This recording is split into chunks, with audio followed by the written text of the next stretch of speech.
Hello, everyone, and welcome back to the Stay on Your Bike podcast. This week's guest is basically the fastest downhill man in the world currently. I'm really excited to talk to him and get to know a bit more about him and his amazing career. So without further ado, I'd like to welcome on Benoit Coulanges. Hey, how are you? I'm okay, thank you. And thanks very much for coming on today. I know you're really busy. It's a busy time of the year for you. Yeah, So I really appreciate it. thanks. I really appreciate the introduction. No problem. Well, it's no joke. You just come off basically the smallest of margins, losing out on your first World Championship, which must be really cool, but also really hard to swallow as well. And then Yeah, obviously, it's the second time that I missed the jersey for like few 10 of seconds. So yeah, the second time is a bit frustrating for sure. Yeah. I can imagine. I mean, and then obviously you backed it up after that with an amazing win in Ludenville. So as I've said, at the moment you are basically the fastest man in the world. How does that feel? It's just for 2 races, so I don't know. I think it will be better if I won the jersey. But yeah, I'm super stoked, and for me it's really special because it's the end of my team this year. I've been there for 11 years, so it's for me it's really important to finish on a good result and like to say goodbye to everyone. And yeah, so I'm really stoked. I can ask for better than this. Like we did the party in Ludenville for the last European World Cup with the team. So yeah, winning at this moment was really really good. Oh, I can imagine. Yeah, I wish I'd have been there to see that because I've been to a lot of races over the years myself, and one of the best races and atmosphere and just the whole vibe of the race. One of the best races I've ever been to was when you won in Leger. Just I was stood at the bottom watching, just as a spectator in the crowd, and that was amazing. Like still get hairs on the back of my neck thinking about it when you finished and the crowd running in and putting you on up in the air. I mean, that must have been one of the best feelings ever for you. Yeah, sure. It was my peak emotion of my life, I think. Yeah. Um, it's not just about winning Leger. It was the full story of the few World Cup before the race, like the weekend before Leger. In Ludenville, I won the quali, I won the semi, and I was pretty close in for the final, and I crashed at the bottom. Yeah. And for me, it was pretty hard because it wasn't the first time I was in this situation, and for a lot of people, I think they just wanted to me to win my first World Cup. Like it's always a bit like this, and we like to support the second rider or the rider that will win his first World Cup. And yeah, so I come to Leger. I won the quali, the semi, and I had a lot of pressure. A lot of fans told me that they wanted that to me. I don't want the semi because everyone was afraid that I will crash again in the in final. So yeah, nerve was pretty high. I wanted so bad this first win, and yeah, last man on the hill, crossing the line and winning with all this crew was just insane. Like for winning a first World Cup, I can believe or dream of something bigger than this, I think.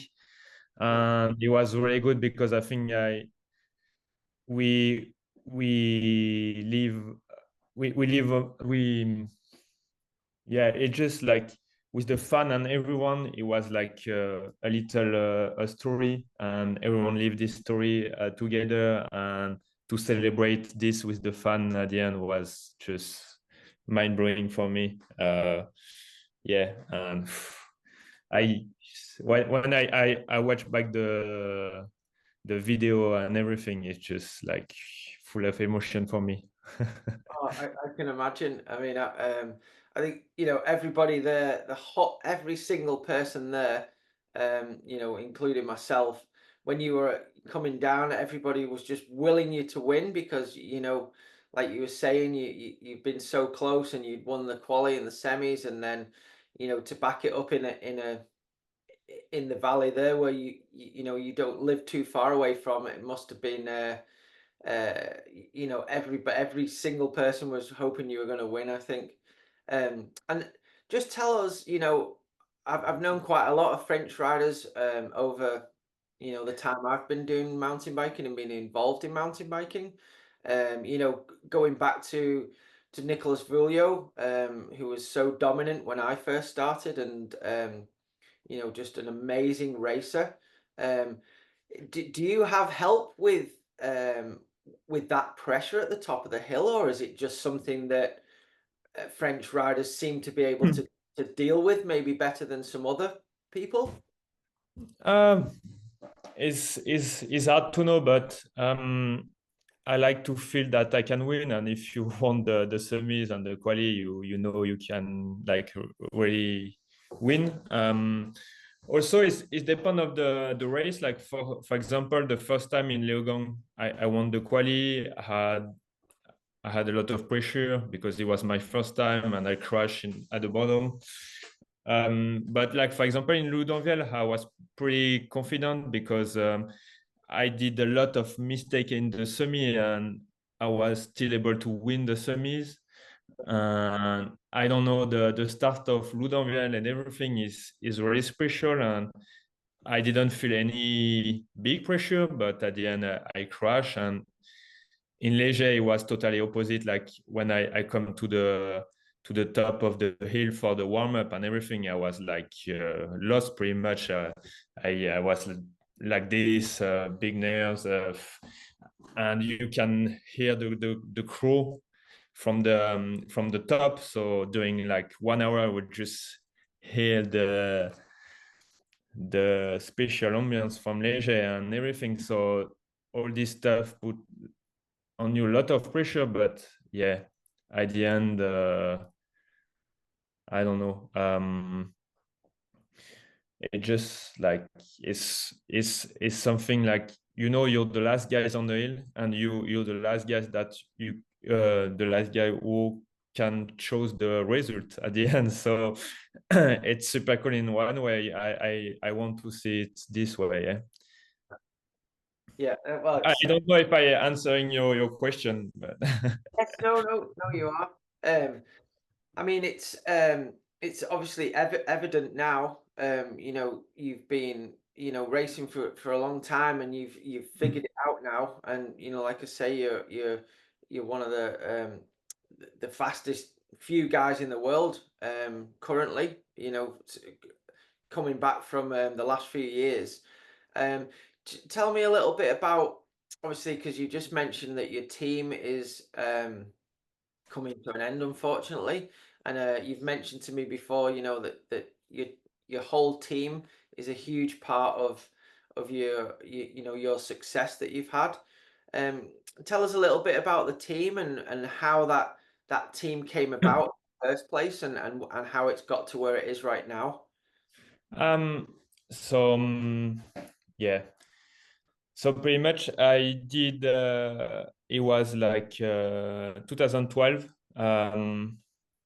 It was my second year junior.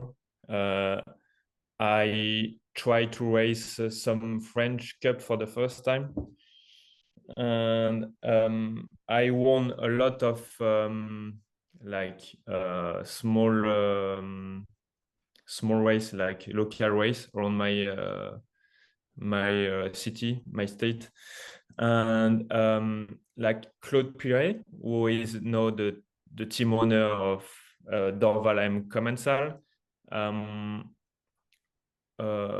push me that he told me that he will ask the French manager to take me for a World Cup, like the World Cup in Val d'Isère.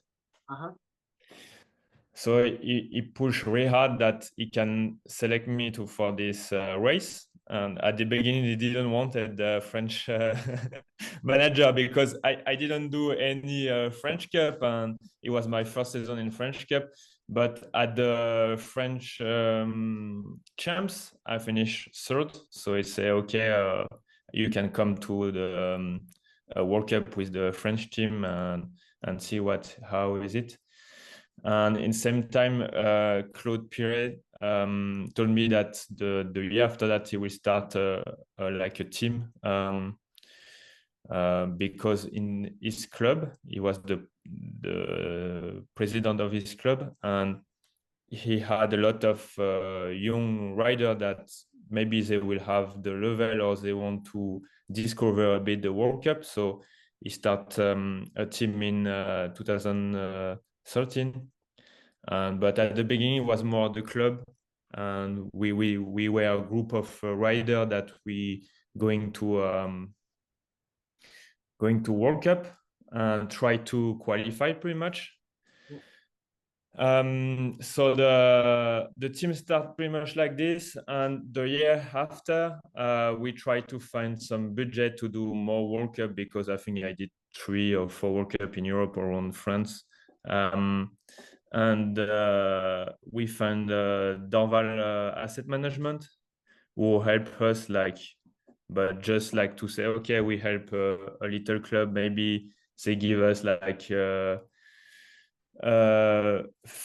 grand pretty much for the year. So for us it was pretty good because we were able to achieve one dream, to go to US for the World Cup, to pay the ticket of the flight and everything. So it was a good start like this. But at the beginning it was more like a club or group of privators that we were organized to race World Cup.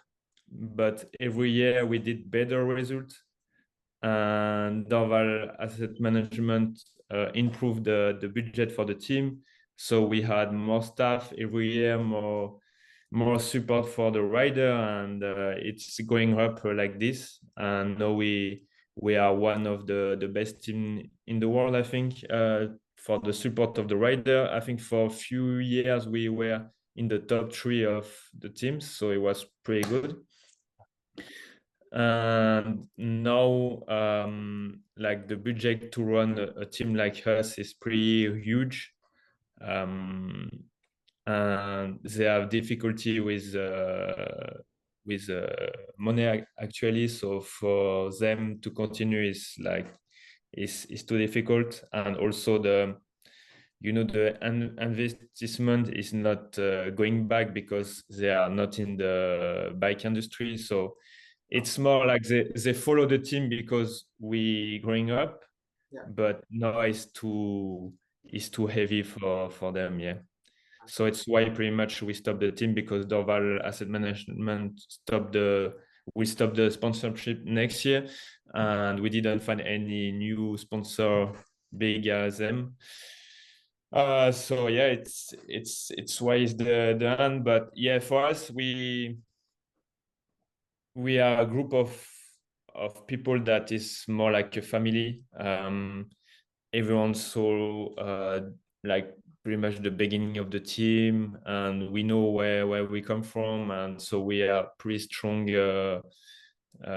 family for that. And it's pretty, for us I'm sad that is the end. I'm really stoked every weekend to go with them racing, and for me it's so easy to know everyone, and everyone is my friends, and it's just it's heartbroken a bit. I bet. I mean, when you're part of a race team, you know, you spend so much time with your teammates and traveling and the staff that work for the team.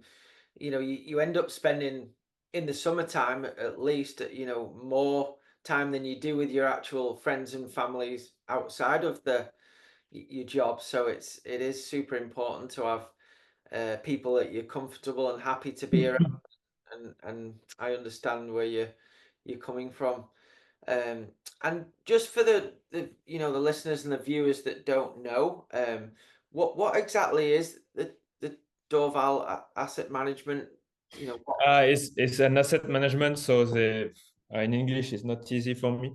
It's like they have some fund, investment fund Right, that they manage, and like the customer of bank can put their money on this, and like the money will increase. Is pretty much this year. I see.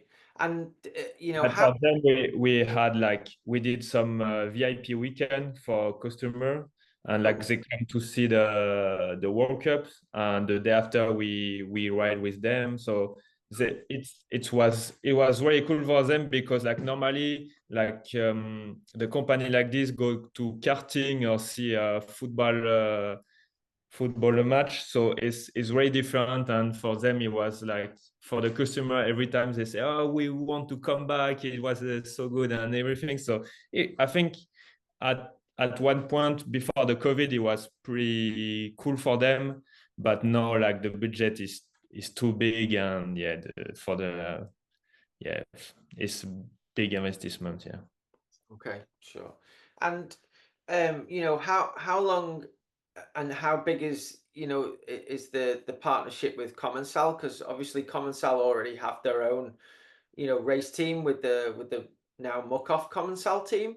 So you know obviously I see a lot of investment from Commencal and Max into racing. You know it seems like you know all his sports marketing budget is you know in racing and free ride and sponsoring athletes. So you know is that quite a big part of it, or is that investment a bit smaller because they've already got the Muc-Off Commencal team?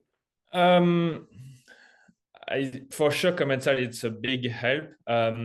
We start with them in 2018, I think, 2019. No, they really help us. Like for a few years, we had a special track just only for Commencal rider in Pasquet in Spain. And we did some team camp there. Some engineer was there for us or some stuff like this. For sure, we don't have the level of support like Commencal Muc-Off, but at the end we had like I think the best bike for performance. So we were really really stoked of this. Like they also help us when we want to go in other country like New Zealand or some stuff like this. They have like good support for everywhere, so it was a big help. And yeah, for sure they help us a lot. And they like for example they have like one engineer is performance engineer. I don't know in English, but it's like it helps us also for management. He had some advice for management for to also to pre-race week on or how to focus on the important part of the job and everything to help us to perform. So yeah, it's what's a big help. And you have also Max Commencal. He's at the every World Cup, so he understands racing. He know that if you don't do a good result because he ran for the 10 last guys, it's pretty normal. So it's yeah, it's pretty good. He's also here to push every rider always. Like for example in Leger last year he told me that I was the last guys of comments are not injured pretty much, so no, you need to go is a bit his way to say that he believe in you and is full is yeah is he push for you. Yeah. It's really cool to see, how much, love for the sport Max has, and seeing him at every single race is pretty cool for a company owner. I think that's a big part of why they've been so successful. Um, and some riders that I've worked with are a lot more um, particular about their equipment and their bikes. Some people are always changing things on the bike, and whether it's lifting the handlebars one spacer or lowering, or the reach on the bike, very specific on tires and stuff like that. I mean, from the outside looking in, the bike that you're on at the moment is pretty dialed. I mean, there's not really anything on your bike that you would potentially swap if you had any choice, in the matter, because obviously with racing for riding for a factory team, sometimes you have to use the products that the team has.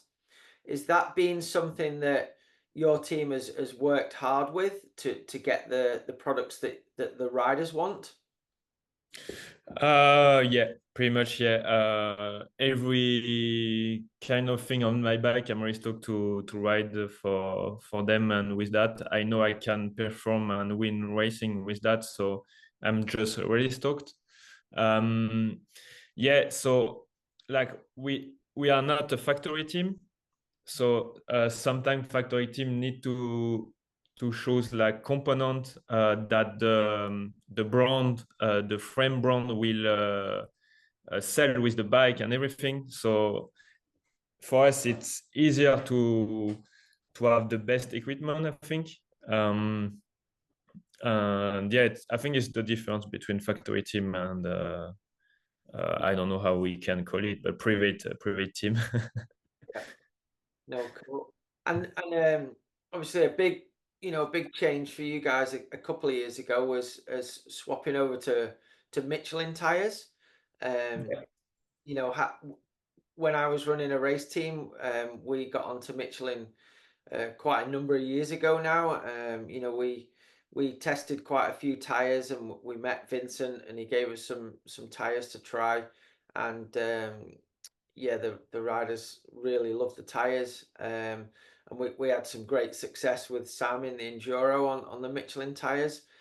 Tell us a bit about the process moving over to Michelin. Were you on what tires did you come straight off before? Before I had Schwalbe tires. So yeah, this year we switched to Michelin. I was really stoked to start the conversation with them and the relationships, because I know Vincent from long, and we spoke a bit in the past with them, but I think it was pretty difficult to find a good moment sometime. And the company is like 1 hour and a half from my home. So it's pretty easy. We did a lot of testing this winter around my area and the area. It was pretty easy. It's like the knowledge of Michelin is pretty insane, because like if they have a problem about compound or casing or some stuff like this, they have some specialists from other discipline like moto or car, that they only work on compound, and that they can easily find a new stuff or um, achieve some goals. And yeah, I was really really stoked to start these relationships, and same is sad to stop after 1 year of of relationship. Yeah, everything is pretty good. I did second in at the Worlds with the dry tire, the DH22, that is pretty versatile, and I won Loudanvielle with the mud tire that is pretty specific, is asymmetric design, so it look a bit strange, but it's really efficient. So I'm really stoked to run these tires. And the best one is also the rear e-bike tire that you can you can climb like steep stuff. It's insane, yeah. So I absolutely love the tires. For me, tires are so important for my confidence when I'm riding, and the Michelin tires just give me so much confidence. They're brilliant. And so just for everybody, whereabouts do you live exactly in France? Yeah, I live in France, close to Lyon. Yeah. We have small hill at 1 hour from Lyon, and I live in there. Yeah. And is there quite a good, have you got quite a lot of friends that ride around there that you can go out training with?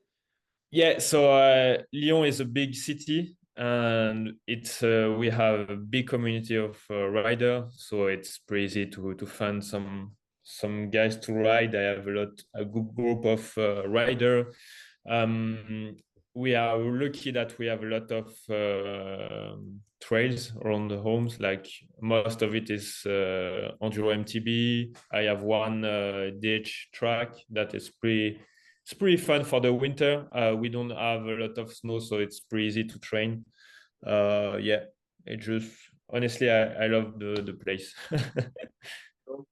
It's pretty central also for World Cup and everything. In France, it's like Yeah, it's easy. Yeah. definitely.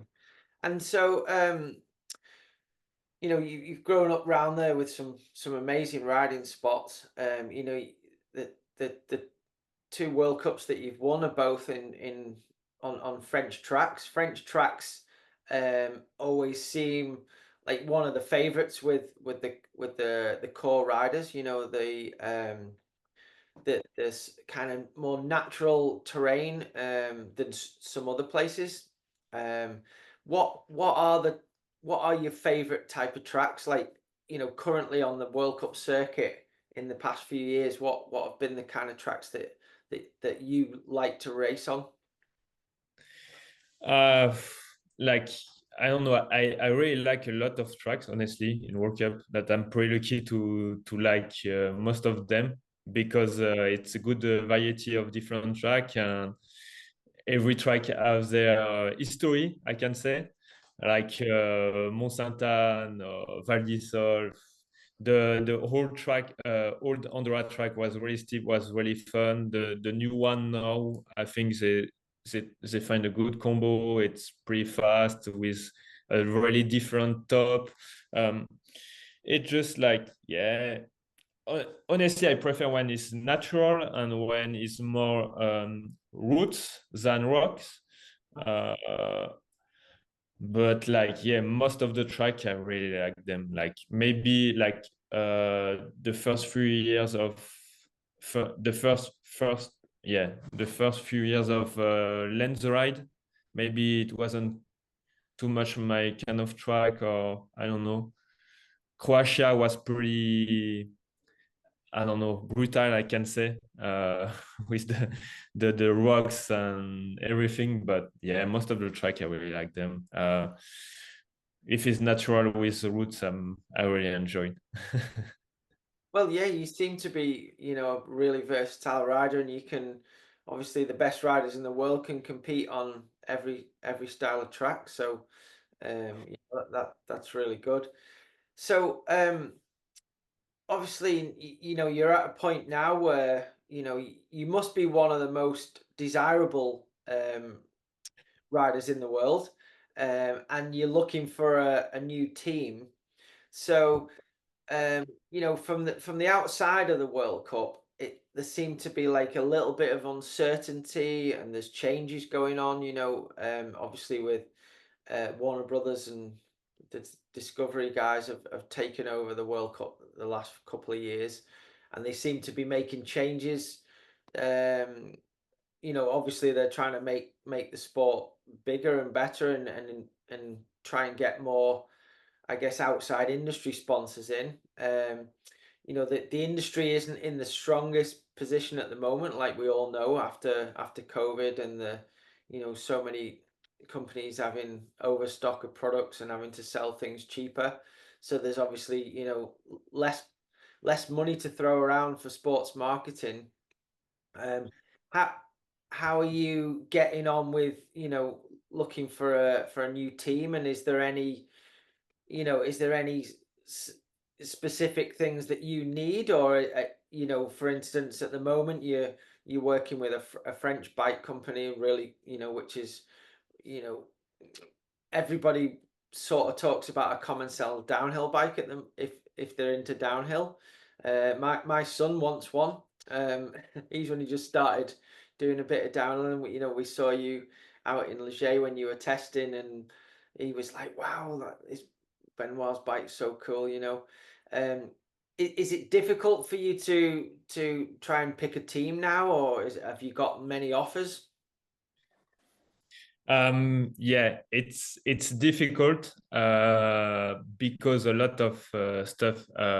First, like um, I achieved my dream to win a World Cup, and now I'm going for the next dream, that is winning an overall on the World Championships. So I think for me, if I want to achieve and these dreams and don't have any regrets, I will not be able to do it alone. I need a strong team around me, the best support pretty much to compete against Loic Bruni of Amaury Piron or some rider like this.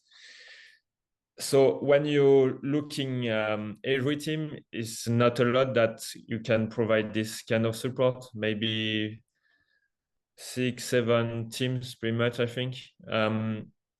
And on this team, a lot of teams are full yet, so it's not a lot of option. And after that, with like we will have some change next year, but yet nothing official are on. We don't know. We don't know the budget we will need for compete, for how many race, for we didn't have the calendar. It's just, and also with the bike industry right now, it's pretty hard. So I try to come to a team that I can see me winning with the bike, Yeah. and also with good good staff around the team. I try to come with some of my staff from my team also. So it's a lot of discussion, a lot of negotiation. Last week I tried some bike, but yeah, it just like it takes time. It takes time, and I think I will not be able to sing before MSA, and we'll see. We'll see, but for sure I will find a good team. No, I have good option, but yeah, it just take a lot of time. I spend my summer on the phone with a lot of people, brand, team manager, and even for the team manager, it's pretty hard because yes, some days the brands say, okay, we go for it, and the day after they had the result of the month of selling bikes and everything, and say, oh, maybe we can't, and after they change again of position, is yeah, it just like it take time. Yeah. Frustrating, I'm sure. Um, and so, you know, Benoit, if you if somebody came to you saying, right, we're going to start a brand new team, we're going to make a bike for you, you know, what is the most important things that you think you need? Like, obviously your staff, your team manager, your mechanics.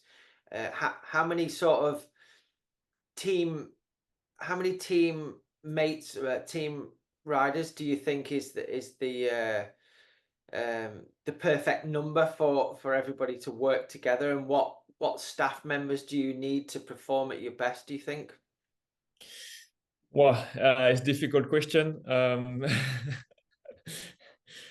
I don't know, but I think we can have more staff than we had yet for most of the team, I think. And most of the team want more staff, but it's hard to have the budget, and after it's a lot of people to manage too, and you need to be really good at this. I think the minimum is like to have a mechanic, engineer, physio. My physio do my warm up at the top of racing. He have also like physical preparation study, mental study. Like it can put you in a good mood for the start. I think it's a really good value. You need a cooker because it's a lot of people and it's a lot of charge. Team manager, line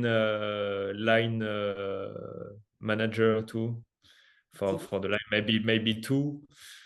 Two, two line managers on top of the team manager. No, line.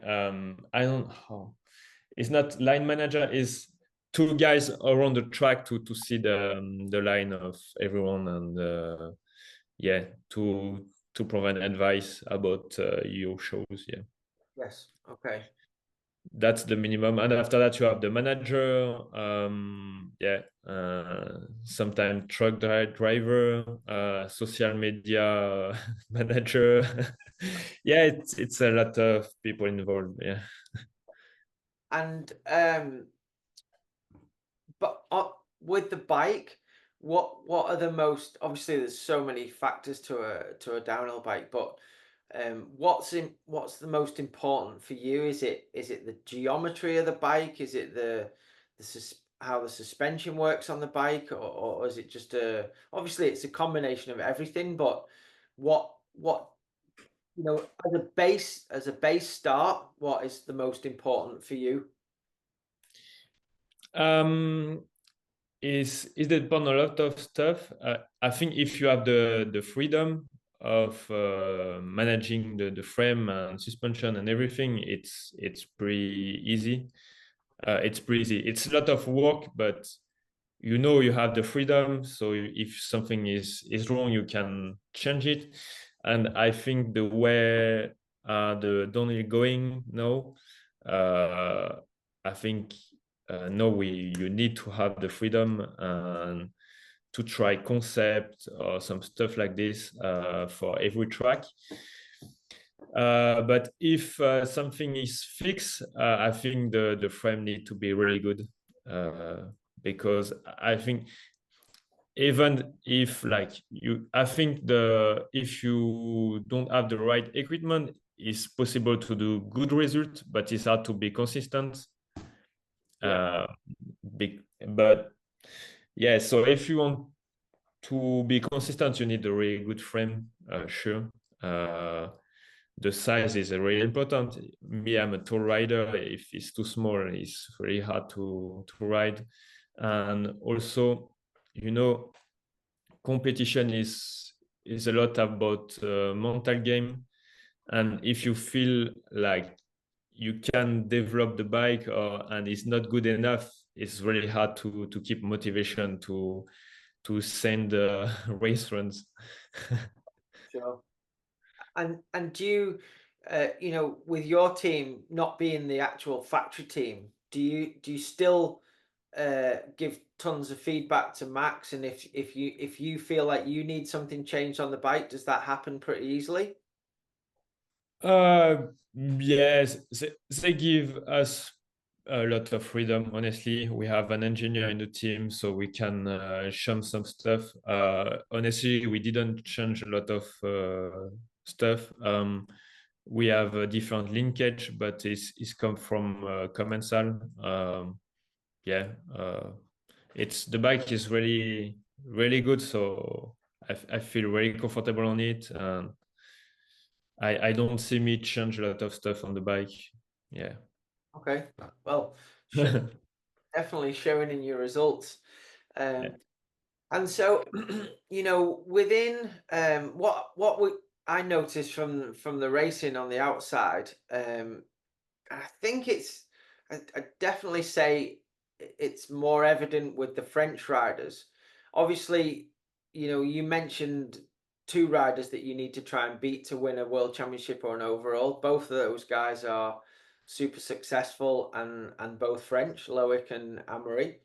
That they're both amazing riders. Um, the the the competition in downhill is a little different to some sports in that you're not, even though you're all competing together, you're not racing against each other, so there's no contact, no one's knocking each other off like in other sports like motocross and whatever. But you all seem really stoked to uh, for each other when somebody wins. Like I'd say in other sports and other uh, maybe countries, there's not as much love for each rider to win. Is that real, or behind the scenes are you like, oh no, hate it when Loic beats me or hate it when Amaury beats me? Tell us a little bit about that stuff. Wow. It depends on a lot of stuff. First, I'm always stoked when I see a new rider winning a World Cup. Yeah. That to see the emotion and everything, it's just so good to see. Yeah. After that, like if you like for Loic Bruni, some guys that won a lot of World Cup, for me, it's not matter anymore to like they win so much stuff that it's like this. It's the game. Most of the time, you did your run. You can be happy of you or not, and you can see what's happened next. Like for example, the at the World Championship this year, I knew Loic Bruni will win. My goal was to do the best, to be second, and if Loic have a problem, I can be world champion. But I was second, and he crashed, so I was second.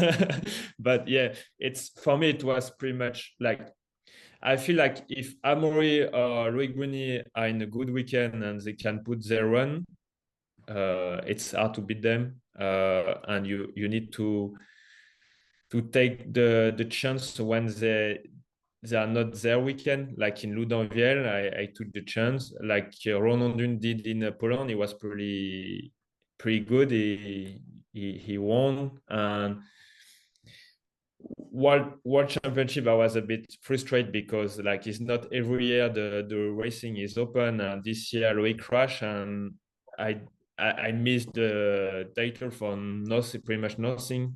So yeah. After that, I think when racing is on, like everyone want to beat everyone, like it's the sport, but at the end I can manage only my run and my performance. So yeah, and like I said, it's always really good to see a new rider winning a World Cup.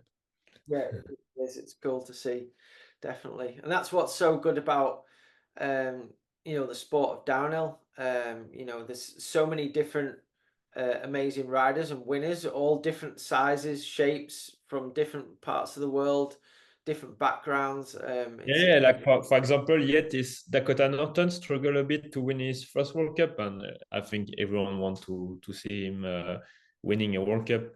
It's different than like someone like Goldstone because everyone know he will win. I think a lot of World Cups, so the emotion and everything and the story is a bit different, and it's why it's really good to follow this sport and see new head winning. Yeah.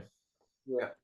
And talking about Jackson, obviously he was so good last year in all the races that he competed in, and then obviously got injured and missed the season this year.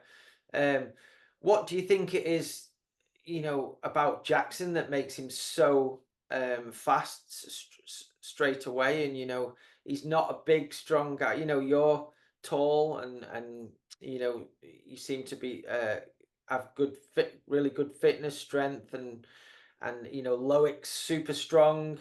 And then you've got Amory's a big strong guy, looks like he trains super hard, and then you've got Jackson who can compete with you guys, and he still looks like a little kid. It's pretty impressive. What's your thoughts on that? First thing, because of him and Jordan Williams, the level of rider improved a lot the last winter, I think, because every elite rider was afraid to be beat by the two Juniors. old junior guys. And it's pretty, yeah, it's pretty impressive. It's hard to know how he do it, but he can change direction like nothing. It looks so easy. It's light. I think he have different line than other strong boys because his weight and a lot of stuff like this. Yeah, it's pretty impressive, and it's another era of the sport, I think, with them coming. And I'm sure next year he will be able to win to win all the World Cups. Yeah. Yeah. And then, yeah, I think, I've mentioned this before with other people, the likes of him and now Asa Vermette coming through and Max Alran. These kids have grown up with so much time on the bikes with being there's so many bike parks that are open nowadays, and chairlifts, and just so much more variety of riding that you can do now as a young rider. I think that has elevated these younger kids coming through in the sport. Yeah, for sure, it's helped a lot. Now it's so easy to do some downhill, even like you can buy a whole downhill bike for like pretty cheap price now, so it's way easier than before. It's bigger community of rider, so everything is more accessible. Like in the past, I remember it was so hard to register to every race because in one day everyone wanted to be in the race because it was the only way to race, to do some downhill. But now you have like the full bike park and everything, so it's so easy to go riding, and it's pretty impressive to see all the riders to have like the level of pretty much an elite riders. And for us, it's pretty tough because we need to improve the riding, because they come and they just like beat us and they look easy on the bike. And yeah, it's good for the sport. We will have more tight racing more and more every year, I think. Yeah, for sure. And obviously, looking on the background there on the wall, you've got a lot of World Cup numbers on there. Just tell us a bit about that. It looks like you've got some bigger numbers down at the bottom and then some pretty small numbers up on the top. Yeah, so this was my first World Cup in Wow, Isère. 254 was my number. I was junior, but at this time you needed to compete with elite rider. Qualification was top 80. Yeah. And for this first World Cup, I was pretty lucky because during the quali, we had the storm in the middle of the quali. Okay. So the top guys started first. So for the first 30 guys, it was okay. And Yeah. after we had the storm, so the guys in the middle was unable to have a proper Race run. race. It wasn't really fair for them. And me, I was at the end, so it was muddy, but the vision was good, and I think I qualified like 76 or something like this. It was pretty tight, but yeah, I was stoked to do the quali, and Yeah. I at the final I was upset because I crashed, and at this young age you need to your goal is to have the UCI point to participate to the World Cup the year after. And the problem is that in France, it's pretty hard to have this point because, like at the French Cup and everything, the level is so high that you can be like in the top 5 and get this point. So yeah, it was a chance in it was my chance to take the point, but I didn't do right, so I was a bit upset. But after that I did many World Cup, and was the first World Cup with the team Val d'Isole. Yeah. Yeah, number is smaller and smaller, and now for the last 2 years I had the 7. It was pretty good. So, And my best plate number was the 3, I think. Yeah. okay, brilliant. And number 7, that's my favorite number. I was when I was a kid. I used to when I was a kid growing up, there was a famous English motorcycle rider that was super famous, and his number was number 7. And I always had it on my little motorbike as a kid growing up. So yeah, that's a cool number. Do you think in like in Supercross, riders, the top riders are able to keep their favorite numbers? Do you think that would be a good thing for downhill, or do you think it's better to have the number that you were ranked the year before, or the number that you currently are in the race series? Um, I think that can be cool for the fun, for sure. I think next year is gonna happen. This year we had like the top 10 of elite men keep the number from their ranking last year, the year before. I think it's pretty good. Me, I was told to put the 7 in my jersey and keep it for the year. But after that, for me, the number is not something I really matter. It just I think it's cool for the fans. Like they can, yeah, it's really cool for the fan, I think. And obviously, we haven't been told about the races next year, but for for the downhill World Cups overall, it's arguably, some people say they prefer to be the world champion because it's the world championships, that one race a year, you win the rainbow stripes and the gold medal. But arguably, it's harder to win the World Cup overall because you've got to be consistent all year. Although it's hard to win the World Championships because you've got to have that perfect run once in the year. What is is the one that's more important to you that you would choose to win if you had if you're only going to win one or the other? Would there be one that you would prefer? Yet I will take the jersey for sure. Okay. I think because for the emotion and everything is bigger Yeah. to win in one day in one round the jersey. Yeah, you want I want to put with my name the title. Yeah, world champion is something big. Yeah. Yeah, I think is the most important thing for me. But Perfect. after that, if you want to be called the number 1, you need to win the overall. So Yeah. Yeah. And like in English, it's not too bad World Cup champion, Yeah. but in French, it's like it's so hard to translate. It's like it's mean nothing. That's so bad. Right. Yeah.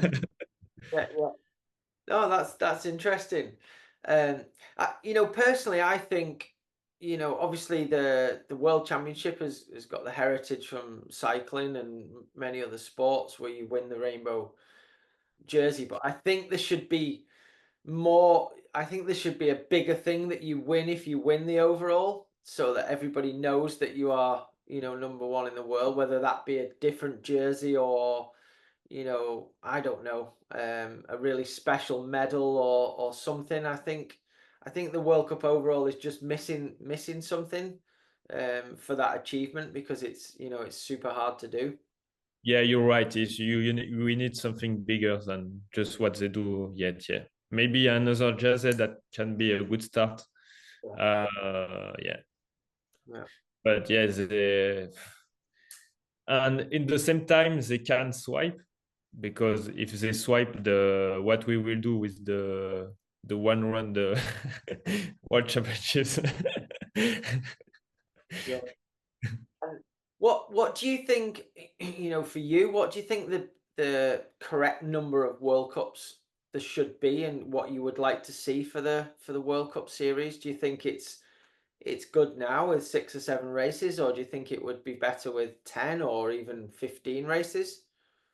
I think 12 for me Well, it's a good number. 4 block of 3 race, it's pretty good. And yeah, I think it's gonna, yeah, it's a good number. But yeah, but we can't compare to other sport because it's like a long week. yeah, So it's hard to do a lot of racing. I think 12 is good enough to for the fans and for us. Um, yeah. Also, if you have more World Cup, winning a World Cup round is less prestige, I think. yeah, It's yeah, different if you have yeah, 6 rounds and 12, but yeah, 12 is a good number, I think. yeah. No, I agree.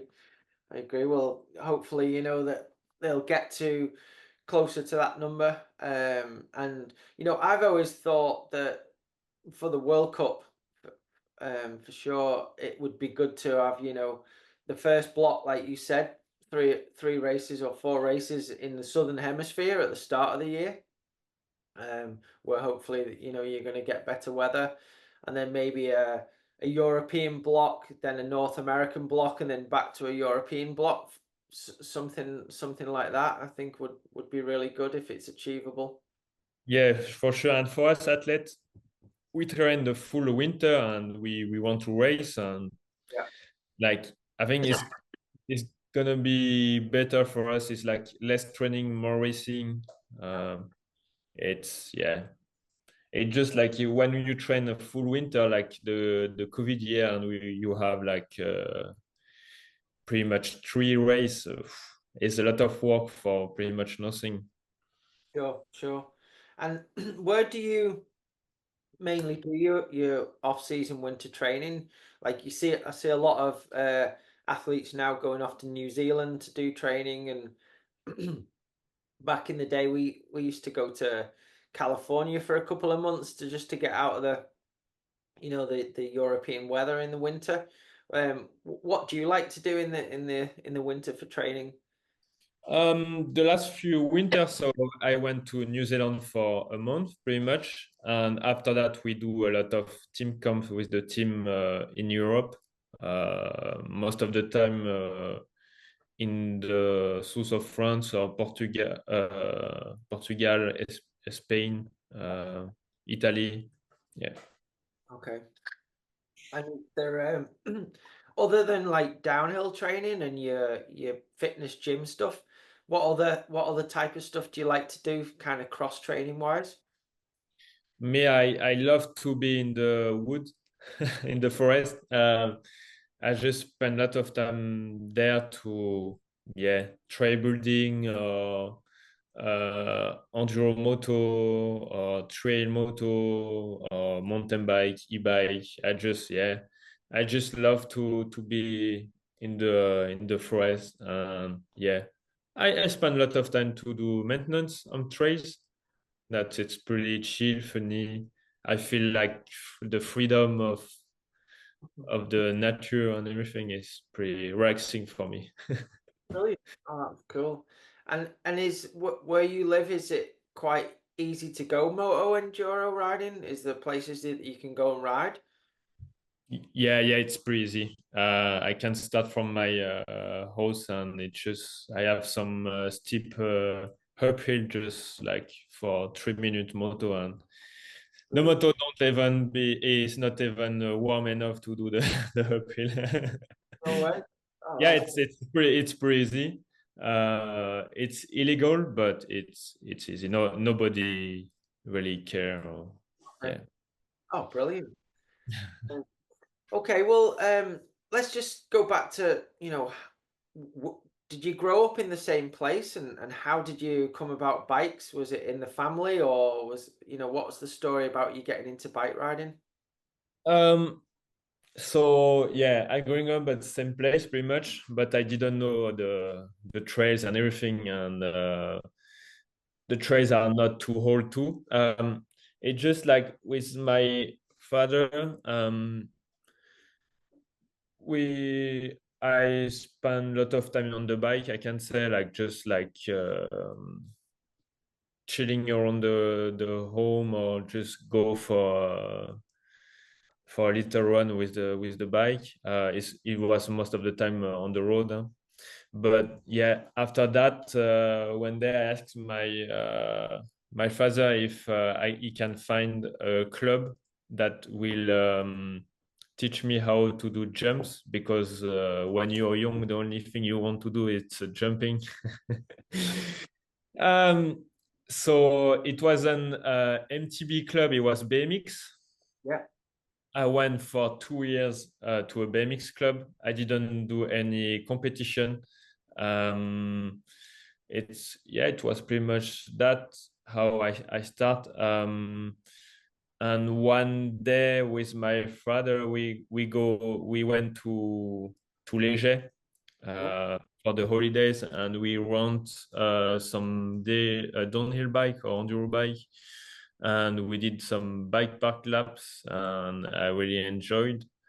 Um, and in the same time, I had a back problem when I was young, so the doctor didn't want anymore to sign the license to do some clubs. So I stopped the BMX, but I I improved my time on the bike, because the BMX was the Saturday afternoon, and after that I went on the bike like every evening, and the full weekend I spent my time on the bike. But most of the time it was like just do some jump, or riding like kind of downhill in the forest, or some stuff like this. But it was with um well, I don't know in English, hardtail bike, a Scott. It was too small for me, Huh? but yeah, it was good fun. I spent a lot of time on the little bike park we had. It was just like maybe 10 jumps. Yeah. And when I was able to jump in one way, I tried to jump in the other way. I remember sometime I waiting the wind, that it was in the good way to try to jump in the jump in the wrong way. It was funny, yeah. Oh, that's good. I mean, I think that's so important to build your skills is, repetitive riding.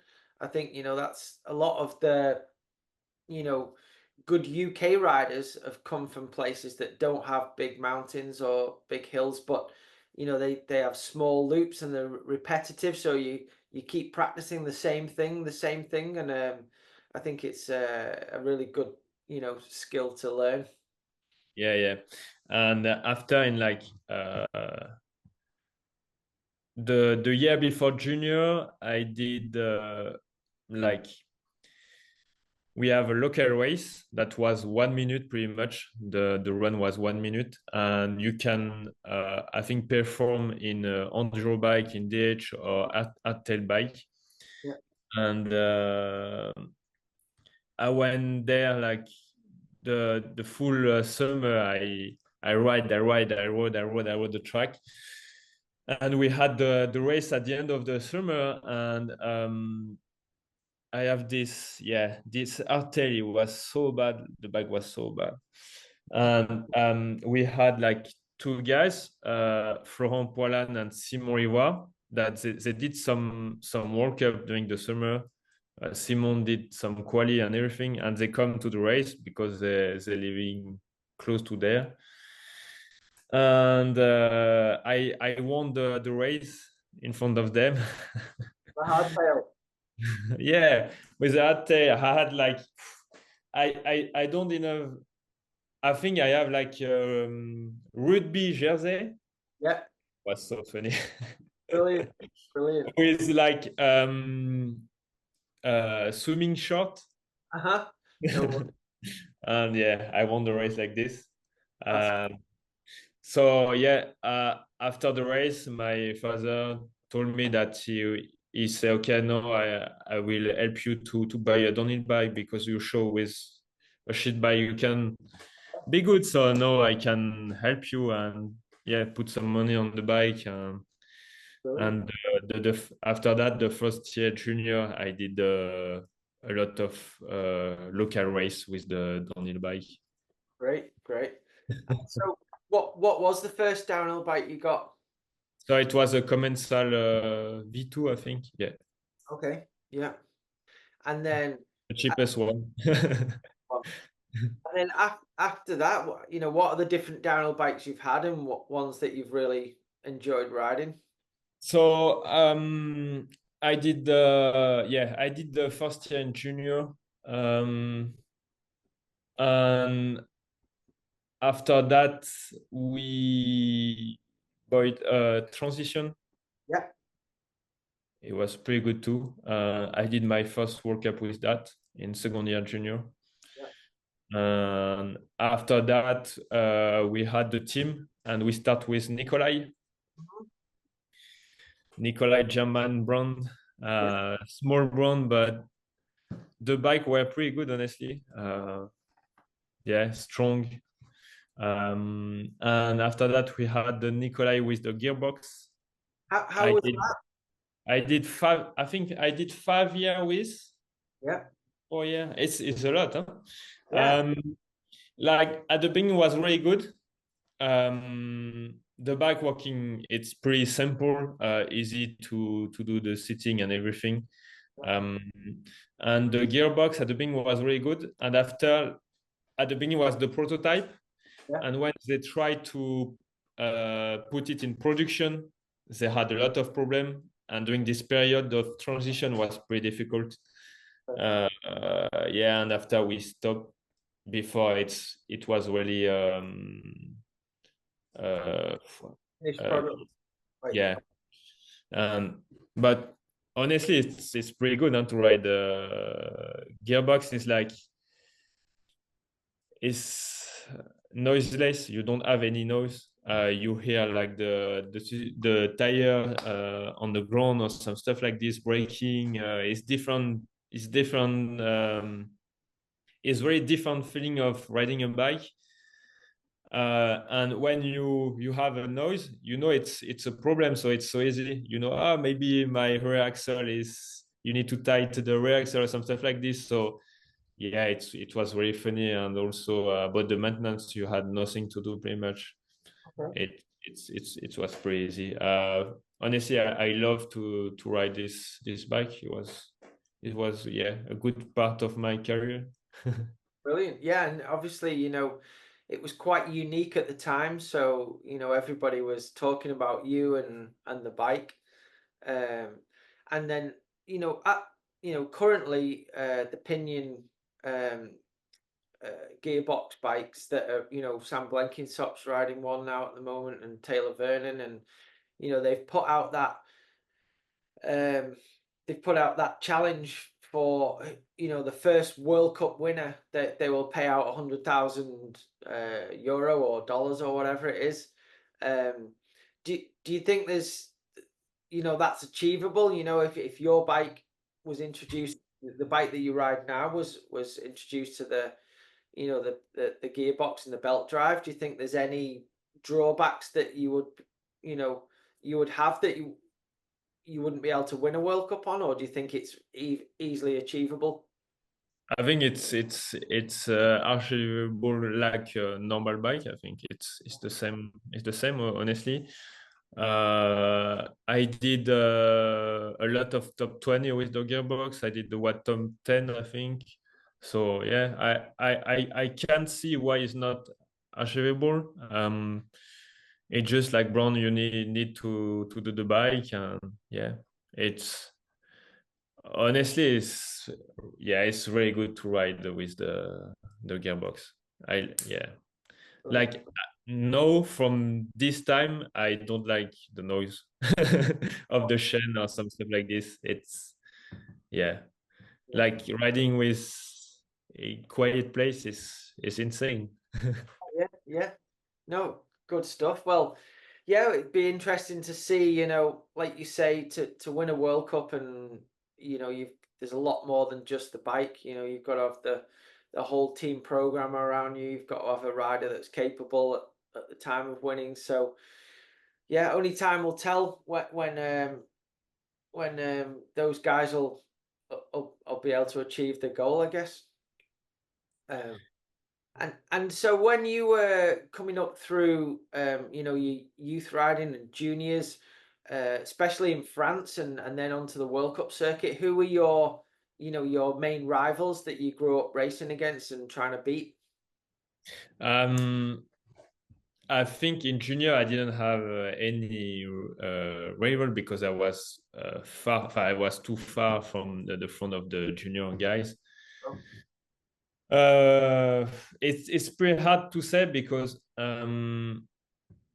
yeah, like at the World Cup, if you are not in the top five, pretty much, like if you are 20 or 21 or 19, it doesn't matter pretty much because like if you don't have really someone to beat because it's just one place and it's too far to change really something about your career and something like this. So I feel like I didn't have someone to beat or like he wasn't like this at all. Yeah. okay, no worries. Maybe in junior we had on the local race, we were two and it was a bit of reality, but and I think when you are young is even higher than when you older. But yeah, I don't really remember exactly who was there. They don't. I don't. I think they don't race.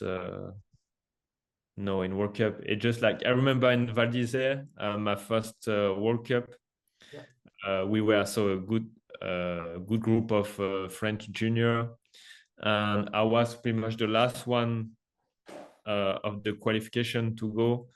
And he was like Benoit Coulanges. Now he's at the marketing in Commencal. great. Uh, I come to the end, he was 80, and I do a good run, and so he was Ow. 81, and he was out of the quali because of me. Oh, no way, no It was so bad for him. way. Yeah, Sorry, Pierrick. yeah. Brilliant. And And the worst is like I didn't know, so I come to him after I say, "Oh, how was it for you?" And you run and everything. And he was, I think, Rudy Cabiro told me, "Ah, no you way. bad guys, you told you you ask them how was it run and you put it out." Oh, no way. Funny, funny.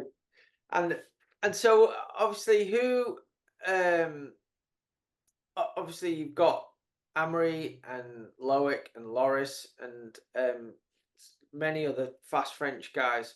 Um is there any riders including them and other than them and riders before that you kind of learned the most from, would you say, or have you kind of just done Yeah, everything yourself? when I was young, junior, and first few years elite, I was fan of Loic Bruni, Yeah, even if we have the same age. Because me, I was so far from him. He was like winning World Cup. Me, I just trying to do quali. Um, it's funny because even now, when I speak to him, I'm not really like the normal Benoit because yeah, it still feels strange that I was fan of him. yeah, yeah, So it's really funny. yeah, But yeah, it's like I think it just like for me at the beginning, I always wanted to improve myself at every round, every year. So I try to see someone a bit faster than me that is sure it's possible, and understand like even Amory was younger than me, yeah, and he was like in small team, and he started to winning World Cup he did one World Cup in junior, I think. So it was okay, maybe it's really possible to be in a small team and do good. And after he won his first World Cup also in elite. yeah, From there, I say, okay, no, I know one day if I working really good, I can win a World Cup is something. So it's give you the belief that yes, it's possible, and it's easier to keep the motivation and everything. And to see the rider was French, it's yeah, I think it's a bigger impact on me than other rider from other country. yeah. It seems that somebody that's more similar to you than you, and they achieved what you're trying to achieve, then it's more possible, I guess.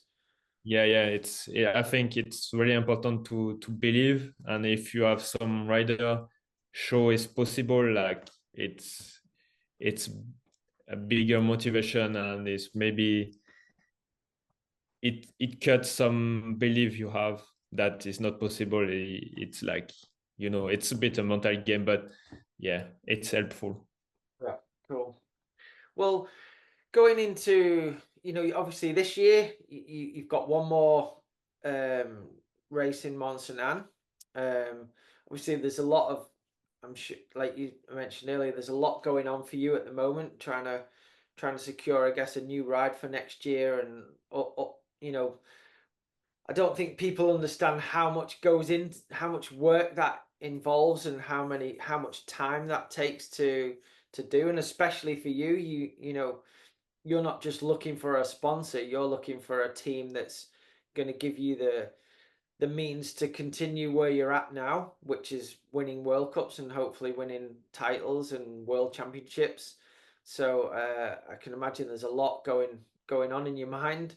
Um, how are you staying focused for Mont Saint Anne? Obviously, you want to try and finish the season on a high as well. Are you able to kind of shut off and focus on your training, your preparation for Mont Saint Anne? Yeah, so firstly, yeah, to really understand, like normally uh, I'm only focused on racing. So in your mind, it's like thinking about how you can improve, how the next race will be, what we can do on the bike, what kind of riding is important on this track, and all this stuff. But this year, my mind is more about finding a new team. So it's like thinking about ID or how I can have more support, or how this staff member can fit on this team, and it just like it takes so much of your focus Yeah, that it's not easy. For example, like in Val d'Isole this year, I had bad result. I think it was because of this a bit. Yeah, at this moment we spoke with a big team, and I tried to chat with staff with the staff of my team of how we can fit with this team and a lot of this stuff like this. And it just at one moment, like you have not like unlimited focus for the racing was pretty difficult, and the track was really difficult. So it was a hard weekend. So like for example, for the world championship and everything, I try to say to the team that I speak with, like 2 days before the week of the world championship, for example, we stop chatting, and because it's too difficult for me to manage everything. And for MSA, I think it's gonna be the same, but I hope it will be just the last detail of contract or negotiation, so maybe it will be easier. So yeah, for me, before race is like chatting with my team to see what is important for this race and prep the race, the bike. I do a lot of work on the broadcast. I watch all the rider where I was bad last year, everything to see if it's just like a sector that I'm not good, or maybe I did a mistake, or maybe just sometime you miss a corner or some stuff and do a big difference. I try to work a lot before the race, that when I come to the race, I'm pretty confident that I do the maximum that I can do, and just know it's time to race. And I think it's a big part of my work before World Cup. Yeah. Okay, interesting. And obviously the tracks that you've raced on before, like Mont Saint Anne is a classic, and Fort William and Leger. Do you have certain training tracks that you focus more on before those races that you go to, or is it you just ride the normal tracks that you ride, but you're thinking about those venues coming up? Yeah, I try. I try. It's never easy to find some track is look same. Um, Most of the time we do it for the first few World Cup of the year, like to find a way to do the setting of the bike and understand what is important on the riding side. But end of the year is more difficult because you have like a lot of race before. Sometimes the budget of the team, you don't have nothing more, so you need to organize yourself. Yeah. And to find a track like Mont Saint Anne is pretty difficult, I think. But yeah, I will try. Yeah, at this moment of the year, it's more that you try to find like a bike path that is open and you go ride most of the time. Yeah, and you don't want to do any more shuttle because you did already the full winter. Yeah, sure. I get it. And obviously, I see you in the summertime when you were doing some testing in Leger. Obviously, there's when you go testing in Leger, do you mainly just ride the main downhill track, or do you mix it up a lot when you go to Leger? Yeah, I'm going. Yeah, it's in Morzine in the plein air most of the time I ride. Oh, Uh, yeah, yeah, it's depend. I try to have a goal every day. That something I work on it. That can be the braking of camber, like mainline too. Is really important to work on the speed, and the plein air is pretty fast. I try to have a goal and working on it. And sometimes the goal is just to have fun with friends. yeah. And obviously there's some super steep, sketchy tracks in Morzine in the woods. I imagine you're pretty good at riding that stuff. So World Championships next year is in Chambéry. Chambéry's a lot steeper than a lot of World Cup tracks, I would say still. What's your thoughts on the World Championships in Chambéry? And is that somewhere that you feel confident you can get another great result at? It's really hard to know because first I never raced World Cup there. I did the European Championship this year, but I wasn't really focused on performance. I just wanted to see the track and to be healthy for the Worlds just after. So my result was really bad, but I don't think so. It's reflect my level on this track. I like also to believe every year is different. The story don't repeat because it's too easy to say, okay, I'm good on this track, I'm going and I will win. You need to improve yourself every time. But for sure, I think I'm pretty good in the steep. I still think um, a rider that is lighter it's easier Yeah. on the steep stuff, so maybe we can work on it. It's the first time I said that in my life because like when I start downhill in elite pretty much my weight was 65 and now I'm 80 kilos.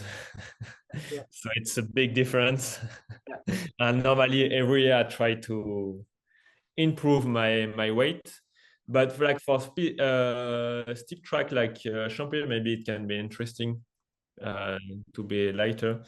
And sure, I think I'm really good on the steep track because, like you said, the plein air and everything, you can ride easily some really steep track. Now is also a lot of bike pack bumps in Chambéry, so maybe going to Morgin, that it's pretty the same corners that it can also help you. But we'll see. For sure, we will do a prep only for this track. Yeah. Yeah, well, I guess I've not been for many years, but Chambéry is open to the public outside of the race season. Do you think obviously a lot of teams will be going there to do some practicing before, or do you think they will close that track next summer, or have you any idea? I have no idea, but I think it will still open the beginning of the year, and yeah, sure, a lot of teams will go. After, it's hard to know if it's helpful or not to ride the track before. Yeah, We can see this year. I don't know if Loris, I think he was injured during the summer, so he didn't like rode the track in Andorra, and he won. I was second. I didn't row the track during the summer too. So yeah, it just is. Yeah, world champ is really different. It's very hard. We have 1 day more of training. Uh,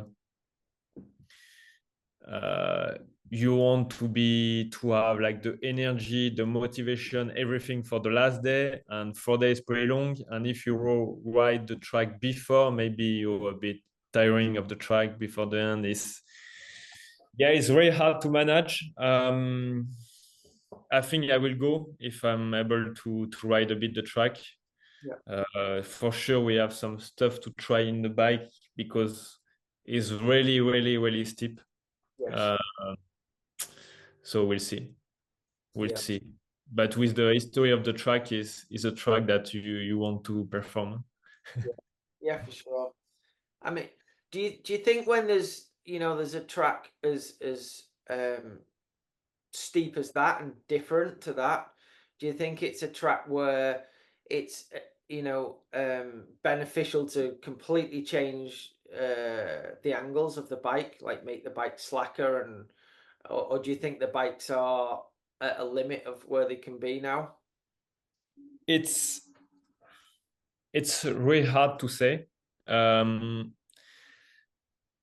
because you like I think for a steep rack like this, you can do a big change on, like you say, angle, height of the underbar, some stuff like this. Mhm. But first time you will ride it, it will be a complete different bike.